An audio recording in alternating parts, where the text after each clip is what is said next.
What's up, guys? My name is TechnoTuner, and today I'm back at it with a new test hand video for Magical Musket Fiendsmith. So I can show you a little bit more about the new card and how they interact with Fiendsmith's Lacrima, and how you can set up more intricate boards to further your plays. Now, one other card I will state that you should probably look into picking up is Duke of Demise, because that also functions as another level 6 that you can utilize in your fusion pocket if you need extra stuff, while it also allows you an extra normal summon.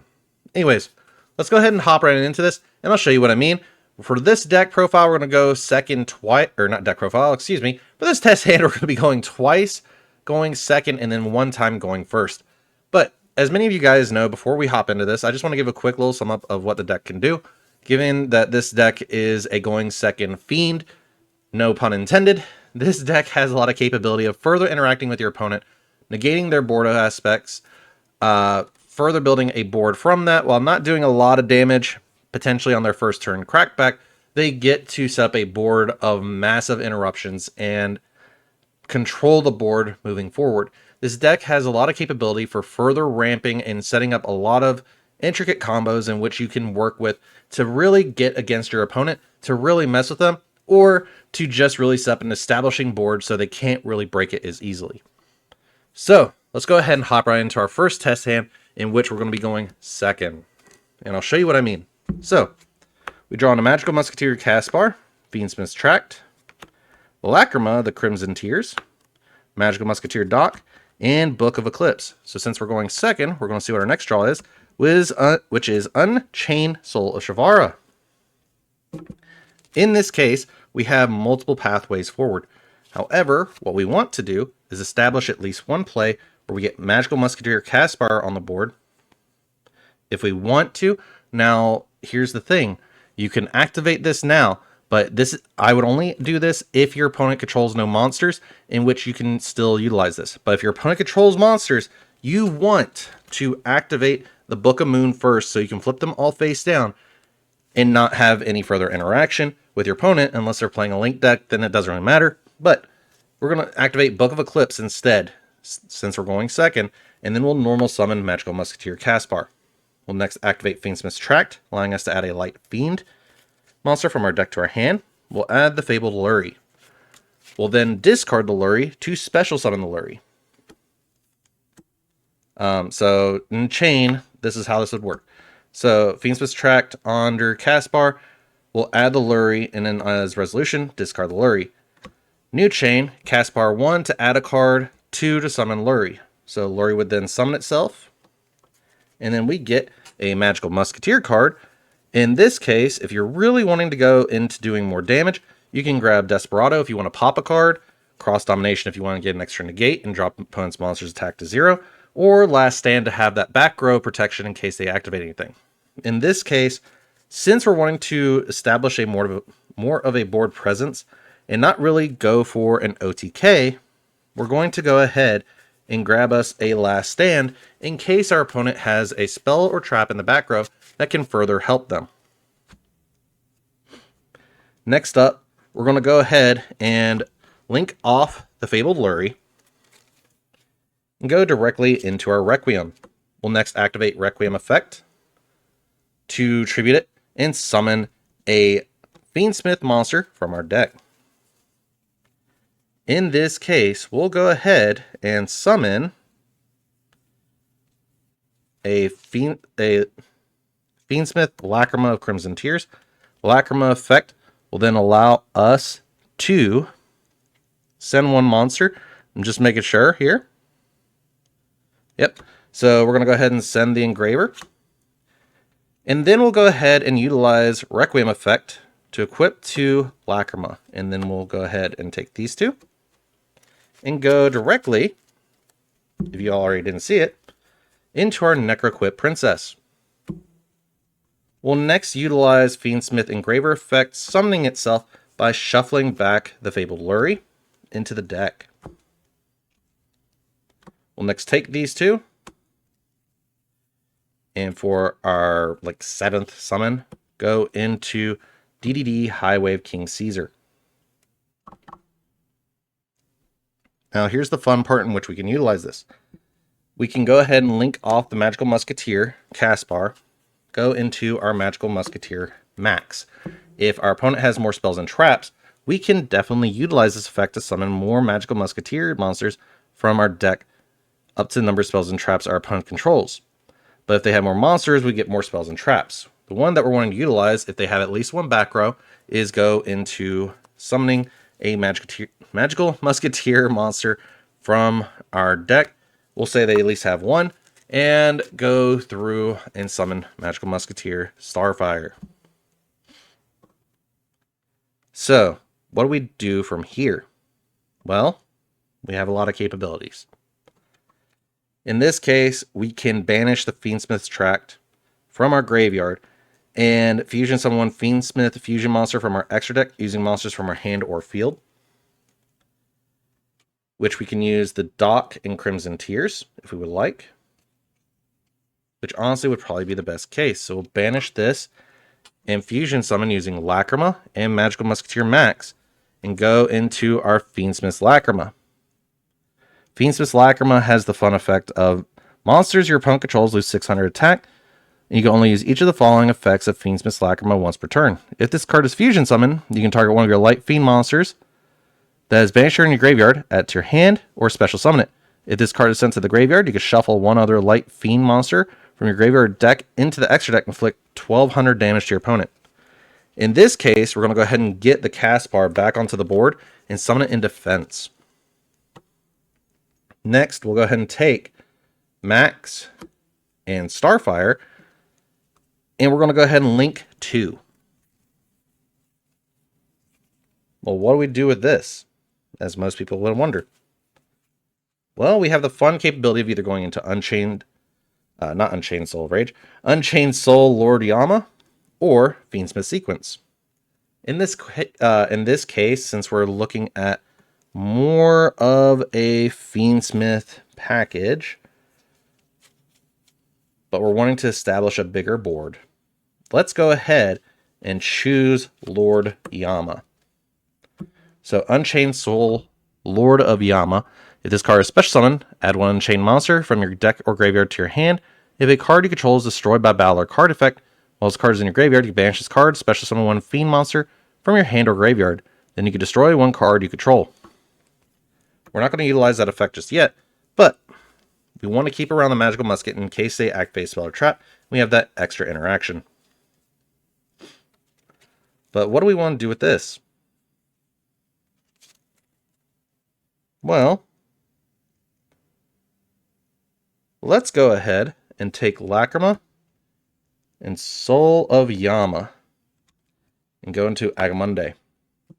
So, for those that are curious as to why, we're going to try and break the board a little bit more. And we're also going to try to use Lacrima effect, allowing us to shuffle a Lacrima of Crimson Tears into the deck to deal 1200, but also Agamonde effect, allowing us to place it in the back row and equip it to Lacrima to summon out the Lacrima. So that way, it gains attack equal to the amount of link monsters equipped to it for the link rating times 600, and it inflicts piercing battle damage. So it's gaining 1800, it's 2400, so that is 4200 attack, and we still have capability of doing other plays, such as popping a card if we would like. So here's the fun fact, for those that are really curious into what else we can utilize this for. We can set this card, so we can set the trap that we got off of the Magical Musketeer cast bar, pop it, summon the Shavara. Shavara, if this card is in your hand, you can target one fiend monster, one face down card you control, and if you do, special summon this card by destroying that one card. While it's face up in the monster zone, you cannot special summon a monster set for fiends. If this card is sent to the graveyard, you can set one Unchained spell or trap directly from your deck. But since a card was destroyed by card effect, we can banish Soul Yama to further summon out from our graveyard a Starfire. And this is where you could utilize this and either take Lacrima and Starfire and go into a Chaos Angel, if you really wanted to, or in this case, since I'm not running the Chaos Angel, what I can do is take these two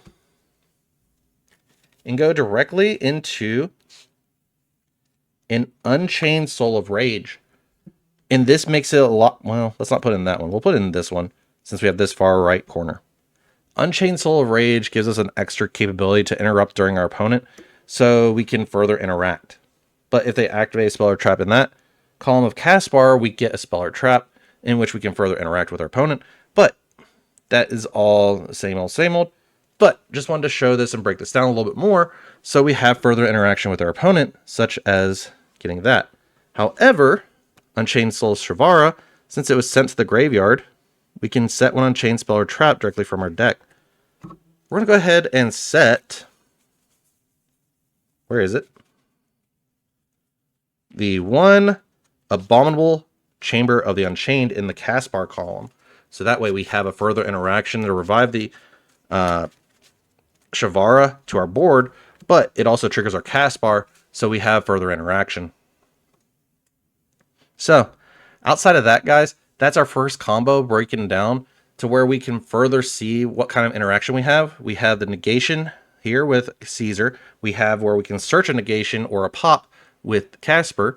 We have a 4200 beater that does piercing, and we have a quick effect linked to that we can link away with one of our opponent's special summon monsters, so we can further continue our combo. All right, so let's go ahead and see what goes on for our second test hand. All right, so for the next going second hand, we have Magical Musket Last Stand, Fiendsmith Engraver, Fiendsmith's Tract, Magical Musketeer Caspar, and Book of Eclipse. So we have a decent interaction right now. And then we drew into another Fiendsmith Engraver.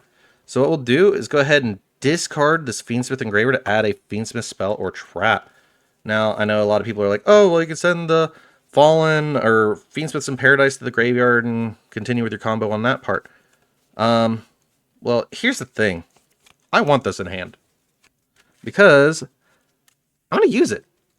I'm honestly going to use it. But let's go ahead and set up the same board we did last time, where we normal summon the cast bar, or not normal summon the cast bar, excuse me. Book of Eclipse everything, flip everything face down for our opponent. That's a monster.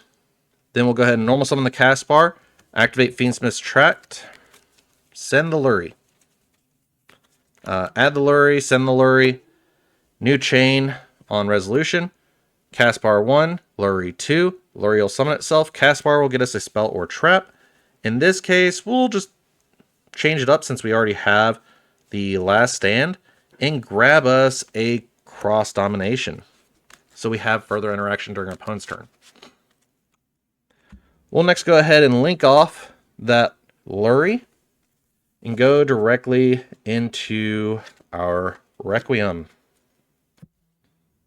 Requiem effect will tribute it to summon a Lacrima of the Crimson Tears. And we can send our final Fiendsmith Engraver here.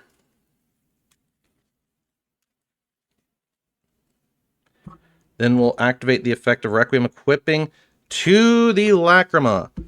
And then go down this line of going into Necroquip with these two. Next, we'll go ahead and activate the Engraver effect in Graveyard. Summon it. Overlay these two. And go directly into our High Wave King Caesar. We'll get that interaction right now, so our opponent can't really do anything about it. But what do we do from here? Well, of course, we're going to link off the cast bar, go into the max effect. We're going to assume, once again, we're getting that one monster from our opponent, because usually most people just set at least one spell or trap. We'll summon that Starfire,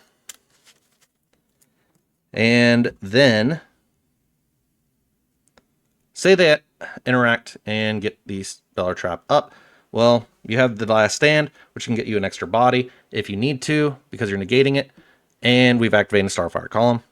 But we're not going to worry about that right now, because what we're next going to do is do the following. So, we already have Lacrima, Fiendsmith Requiem, Fabled, all that good stuff in the grave, right? Let's go ahead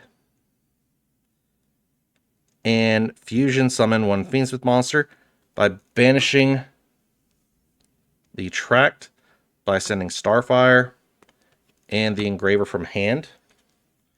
Go into a Lacrima. Lacrima effect allowing us to revive another Light Fiend.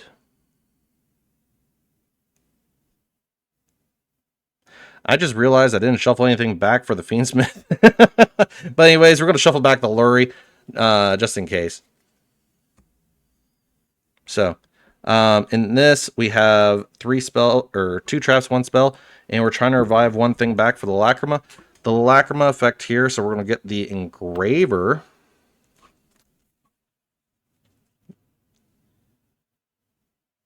And we can do some fun things from this point forward. So, we'll go ahead and link these 2 away into Fiendsmith sequence.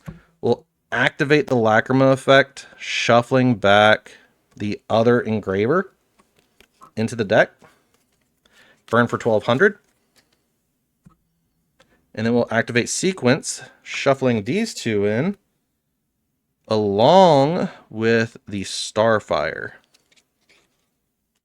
allowing us to go into Desiree. Now you're wondering, well, what effect was that? That was the Fiendsmith sequence. We're going to utilize that effect to shuffle those 3 back and make the Fiendsmith Desiree. And then we'll go ahead and equip the Fiendsmith Desiree with the Fiendsmith sequence to give it 2 negates. We'll next go ahead and set the Fiendsmith Paradise.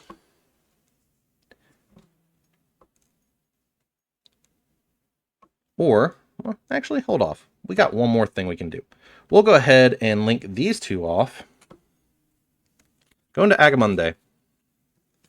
Fiendsmith Agamonde effect, reviving the Desiree, and then equipping Agamonde. Then we can activate the effect of sequence in the graveyard, equipping sequence to the Desiree. Desiree now has up to 5 negates, so we can target 5 things on the board and negate their effects. But, so,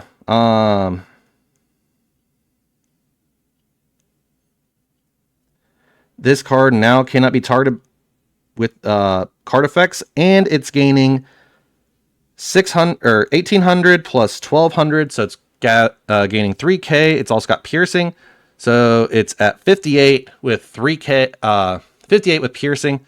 You still have your Magical Musket cards on lock because of Max, and you have a negate through Highway of King Caesar. And during your opponent's turn, if they build something you really don't want to interact with, and they've already went through all these negates and interactions, Paradise allows you to target 1 level 7 or higher Light Fiend monster you control. Send all other cards on the field to the graveyard that are not that monster.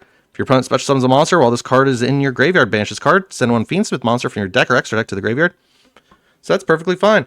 We go through and we activate this, targeting Desiree. We've already exhausted all our other resources. And we're just going to send everything. So that's perfectly fine. But we got a spell and trap negation and a monster negation as well, just because we have Magical Musketeer Max on board. So that's what I have for the second hand, guys. I hope you guys did enjoy that combo. And let's go ahead and hop into our final combo of us going first and setting up an actual board to where our opponent has to try and break it. All right, let's hop into this final test hand. Quick note, I did mess up in the last one.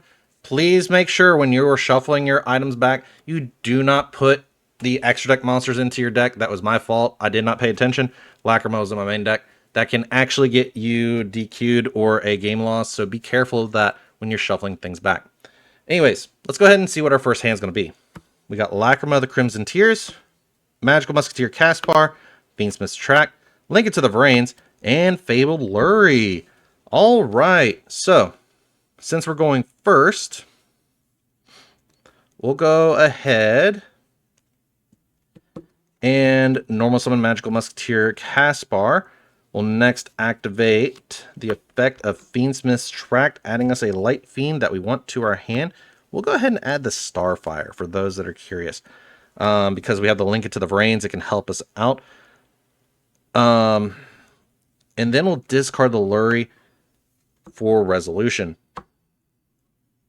Then new chain, Caspar 1, of course, Lurry is 2. So Lurry will summon itself, Caspar will get us a spell or trap. In this case, since we're going against a deck that we don't really want to interact with as much, we're going to at least grab a spell and trap negation through cross domination. We'll next go ahead and link away with Fabled Lurry. Go into our Fiendsmith's Requiem. We'll activate Fiendsmith Requiem to tribute it, and then summon a Lacrima from our deck.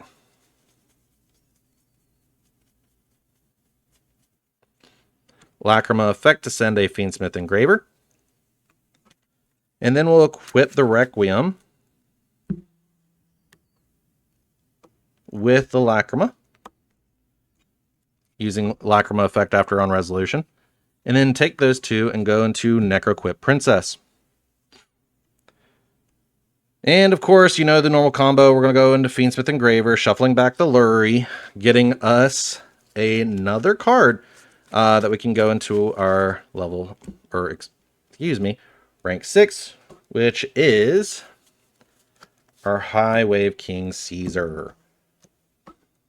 Next up, let's go ahead and combo a little bit more, going Link into the Vrains by summoning Starfire and linking off the Starfire into Magical Musketeer Max. We're not going to utilize Max effect because there's nothing really there that we can use it for. However, there are a few things that we can do next. What we can do is utilize the Fiendsmith Tract, allowing us to get Max and Lacrima to go into a Lacrima effect to allow us to revive into, or revive a monster. In this case, we'll go ahead and grab the Starfire. So now you have the choice of, do you want the extra or special summon, or do you want the actual extra card? So this gives you a little bit more capability of changing your plays, and I'm also going to summon it in defense because the Fiendsmiths are, not the Fiendsmiths, the Magical Muskets are a little small in attack. So in this case, we'll go ahead and use Lacrima and Starfire, because I want to keep the spell and trap to get us a quick search around. We'll go directly into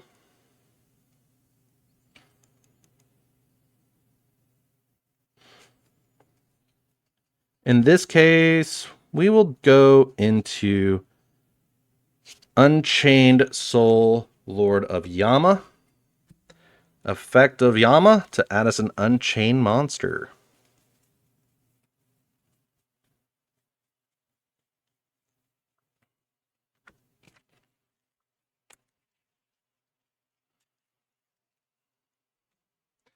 So, Yama effect. If a card you control is destroyed by a valid card effect while this card is in your graveyard, you can banish this card, especially someone fiend monster, then destroy one card you control. That's fine. We're not going to utilize that effect just yet. However, we have the capability of furthering our combo if we would like by setting the cross domination and then popping the cross domination to summon the Shavara, if we would so much like to. Or if we're wanting to hold off on this, what we can do is pop the Caspar, summon the Shavara. Sorry, I did that backwards. We're going to keep this in hand currently. We're going to next link these two away. Go into a Soul of Rage. All right, what do we do with the Soul of Rage? Well, this is where we get rid of the cross domination, summon the Shavara, popping the Shavara, and then Soul of Yama can then be banished to summon a monster that we would like to keep. So we'll go ahead and get us a Caspar to the board back. And then we'll pop Shavara to get us a spell or trap. And we'll go ahead and get the Abominable Chamber, which will set in the cast bar column.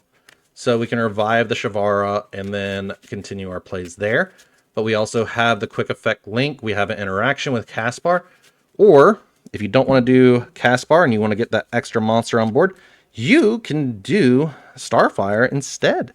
Because if you do Starfire instead, you can summon a cast bar from your deck. And then when they activate a spell or trap in that column, you can chain the chamber the Unchained. Sorry. Walk it down a little bit a little slower. Activate the effects in this chain for your opponent's turn. If your opponent activates a spell or trap, you can chain Abominable Chamber of the Unchained. Summon targeting the Shavara, which will summon the Shavara to any kind of area you want. This will now create a new chain in which Starfire will resolve unless they have a negation, in which you can summon a Caspar from deck in defense position. Caspar will then be on the board, and then if they activate a spell and trap in whichever zone they have, you can utilize Caspar effect to grab another interaction. Either way, you can still use Unchain Soul of Rage to quick effect link away, targeting one face-up special summon monster your opponent controls, and link into a Dark Link 3 or Dark Link monster. So if they have a level Link 2 or higher, you can go into something else. But the other thing is that you can go into Unchained Soul of Anguish, which can help get you to a further, more extensive board for next turn. But it does have to be a Dark Link monster, I believe. Yes, one Dark Link monster. This card on the field is destroyed by a card effect. You can target one Fiend monster in your graveyard and add to your hand.